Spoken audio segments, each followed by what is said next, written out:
Misplaced package. Woman crushes on cross-dressing male neighbor. Clover Cox. To my readers, always. Chapter 1. Here, Danny said and passed me the joint we were sharing. We smoked together a few times a week when neither of us had anything to do, even though I wished that Danny and I could be more than smoking buddies. He was so cute but had put me in the friend zone ages ago. Thanks. I took the joint and placed it between my lips, taking a long drag. I blew the smoke out and watched it float away into the gentle breeze, the moon shining brightly above us. Danny and I were sitting on his balcony. Sometimes we smoked at his apartment.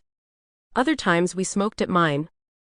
Working on any interesting cases?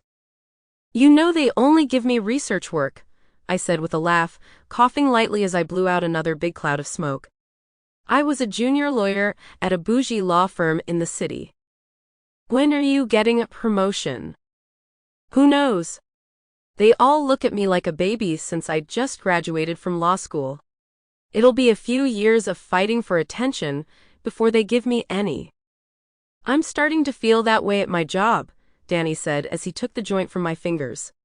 He worked in marketing. He'd already gotten one promotion since starting at his job, but his prospects for further advancement were looking bleak. Not making any waves? Danny shook his head. They're starting to question my value, even though I'm working as hard as ever. You went in too strong, I said. Everyone expects their employees to produce more, which is why I'm trying to strike a balance between doing enough but not too much at the firm. Maybe it's about time that I look elsewhere. Could probably get you a raise, I said and took another hit from the joint, but it had burned down to my fingertips, so I tossed it over the balcony and watched it drift down to the ground. Now that the joint was gone, Danny and I fell silent. We both stared out at the night sky as we enjoyed our fresh highs. I felt relaxed until I started thinking about reaching over to grab Danny's hand to lace his fingers with mine. I wanted nothing more than to press my lips against his, but we'd never crossed that line, and I had a feeling we never would, which made me kind of sad. Deirdre, Danny said after a few minutes of silence. What? I asked. Do you ever feel like just quitting everything and doing something crazy? Crazy like what? I don't know. Maybe travel around the world?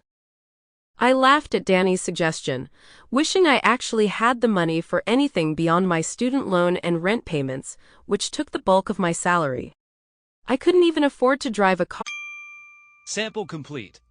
Ready to continue?